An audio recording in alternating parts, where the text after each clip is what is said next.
Jen Lee, I've channeled my inner poet to capture the contributions of the evening viewers, of course, as you both mentioned, for a great cause. Good morning, everyone. Authorities are asking for your help in solving the murder of a Rockport man. A home caregiver found the body of 58-year-old Larry Wilcox in the 1000 block of Ruby Allen Street. She wants everyone to have a fighting chance and says to be conscious of your surroundings and keep your head up. Don't become part of the sexual crime statistics in Corpus Christi.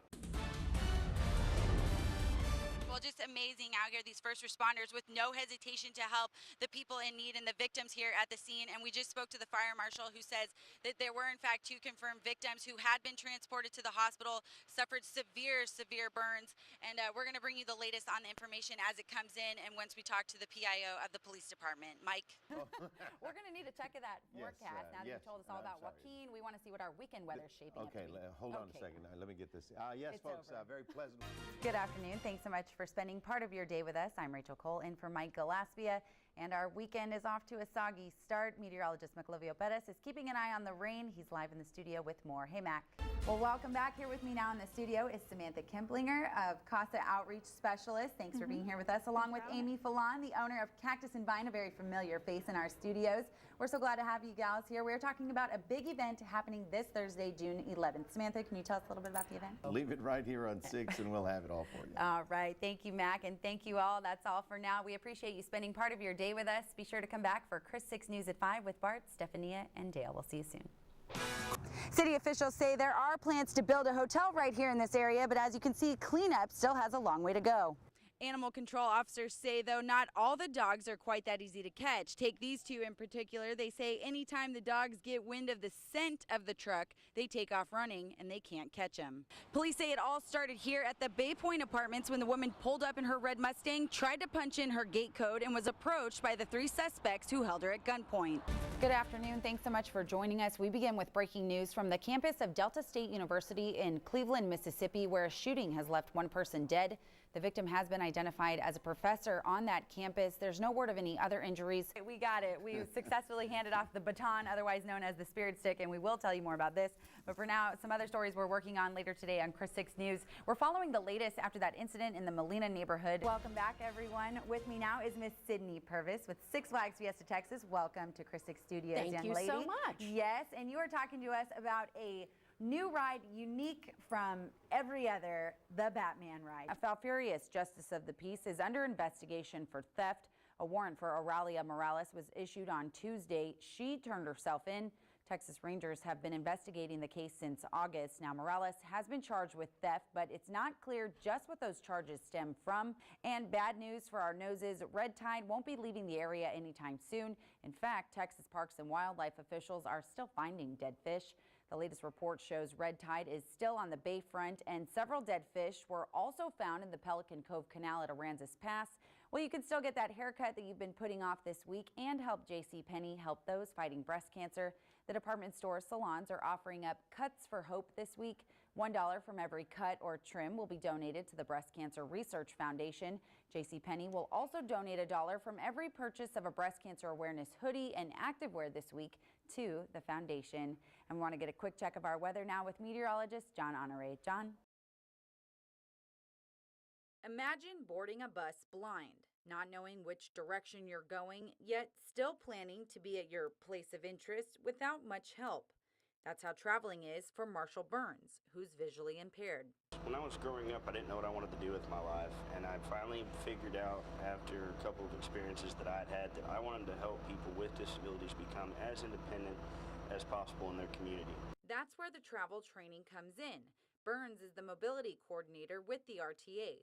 He assists those looking to develop independent travel skills through the free program.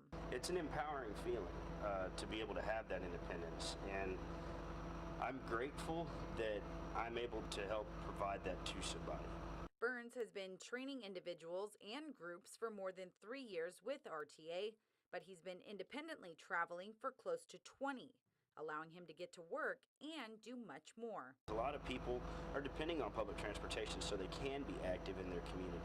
He says His trainees can face a range of obstacles like shoddy sidewalks, but it's nothing they can't work through together.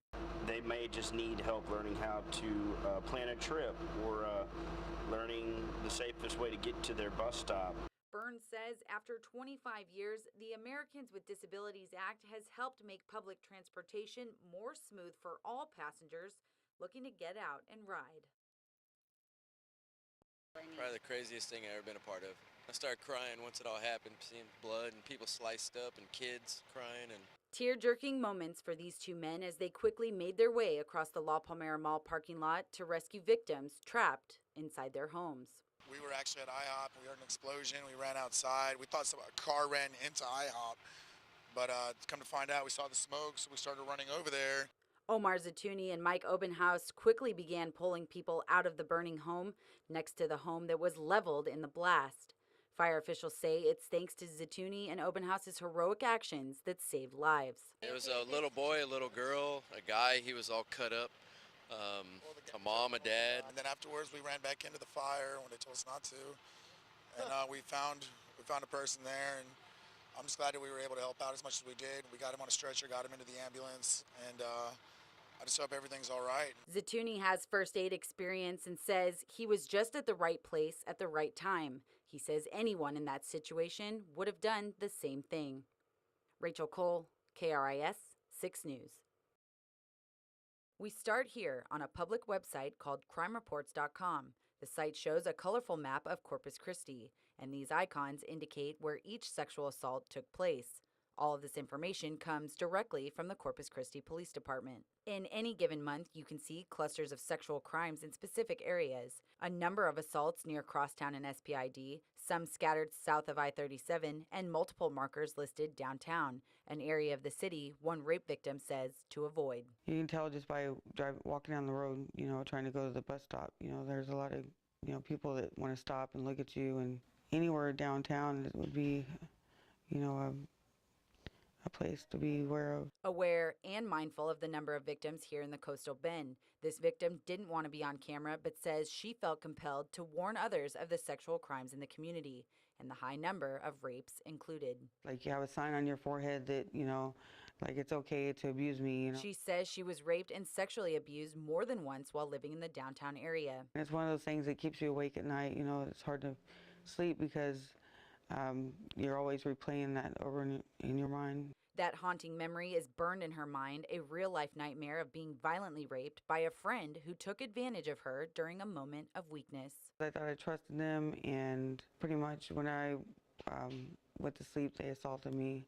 There really wasn't much I could do about it. I was kind of helpless. Lieutenant Kelly Isaacs is the supervisor of the CCPD Sexual Assault Division. She says sexual crimes between two people that know each other are the most common. The perpetrator is going to be acquaintances or neighbors or co-workers, that sort of thing. Detectives say most of the sexual assault cases that get reported are by individuals that end up going out together, then drugs or alcohol become a factor, and officers say with one or both of those people using substances, things happen that shouldn't. We monitored crimereports.com and saw a trend over the last 4 months. The same areas were showing clusters of sexual assaults occurring over and over again in the downtown area, west of downtown, and south from there. Those are areas where women need to be more aware of their surroundings. Last year, CCPD tallied 184 reported rape victims and nearly 400 more sexual assaults. Keep in mind, those are just the incidents that are reported. The victim who shared her story with 6 News says it's important for all victims to come forward. I don't think you should ever be ashamed to or scared to go report something. If you don't report it, then it's going to happen to somebody else. She wants everyone to have a fighting chance and says to be conscious of your surroundings and keep your head up. Don't become part of the sexual crime statistics in Corpus Christi. Rachel Cole, KRIS 6 News.